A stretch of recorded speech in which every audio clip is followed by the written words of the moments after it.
Ja, hej, velkommen til her. Jeg vil lige fortælle jer lidt om multiplikative situationer. Der er forskellige tilfælde af det. De kan være symmetriske, eller de kan være asymmetriske. Først vil jeg lige fortælle jer lidt om de asymmetriske.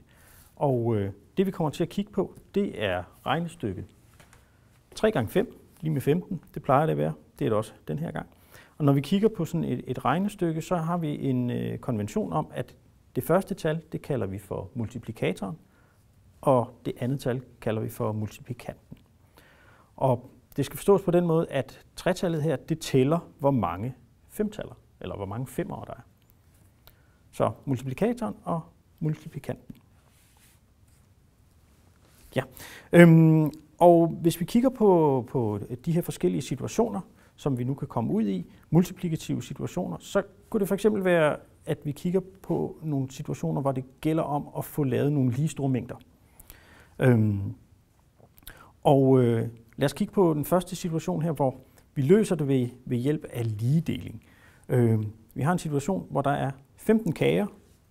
Her er det 15 centicubes. Og hvis vi forestiller os, at vi har 3 personer, der skal dele dem, hvordan gør vi så det? Jo, sådan, hvis man ikke lige er så stiv i det der med at gange og dividere, jamen så siger man måske 1 til dig, 1 til dig, 1 til dig. Så det var 1 gang, og så bliver man ellers ved. Man får 1 hver, de 3 personer, indtil man har fået fordelt alle 15 kager. Sådan der, og det gik endda op. Og så kan man se, at hver person fik 5 kager.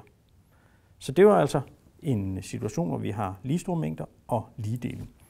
Hvis vi nu har igen lige store mængder, men at det er en problemstilling, hvor vi løser den ved hjælp af en form for måling, så har vi 15 kager igen, så det er de samme 15 centicubes. Og nu er situationen så, at vi skal putte de her kager i poser med 5 kager i hver. Så hvordan løser vi det? Jo, vi har igen de 15 kager her. Hvor mange poser bliver det? Det ved jeg da ikke lige. Men hvis vi nu bare starter fra en ende af, og så siger 5, der var kun 4. 5 der, og 5, 1, 2, 3, 4, 5 der, og så var der så lige 5 tilbage. Sådan, så har jeg fundet ud af, at der var 1, 2, 3 poser. Så det var en situation med lige store mængder, og løst ved hjælp af en måling. Hvor mange poser kan jeg få lavet ud af de 15 kager?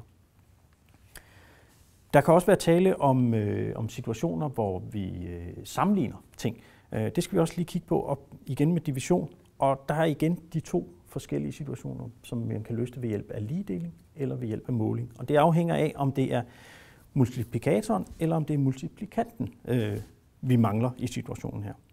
Men igen, 15 kager, hvis vi kigger på den her nede. Sammenligning løst ved hjælp af ligedeling. Vi har en person A, han har 15 kager.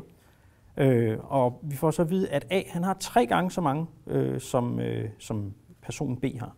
Spørgsmålet er så, hvor mange kager har B? Jamen, vi har de 15 kager, og så siger vi 3 gange så mange. Okay, så hvis vi nu tager dem fra en ende af, så 3 gange så mange, så deler vi dem i 3. 1, 2, 3, sådan der. De sidder sammen. Sådan der. Deler dem lige hurtigt ud her.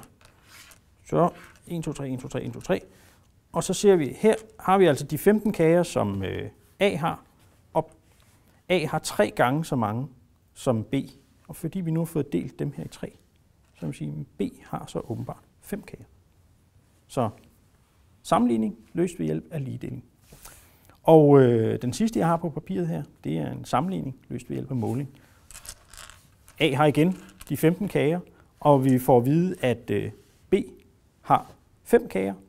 Hvor mange flere kager, eller hvor mange gange flere har A af kager end B? Det var mærkeligt sagt.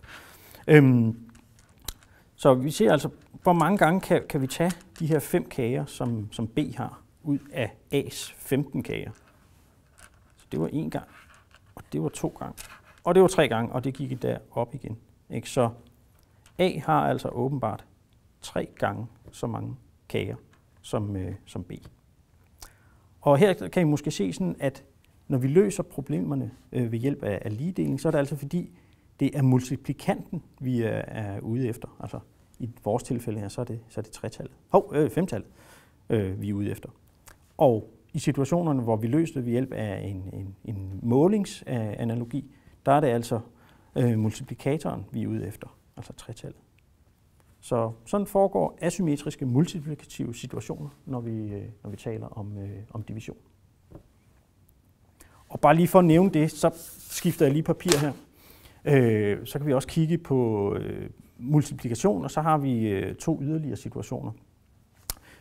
Der er situationer sådan med rektangulære mønstre.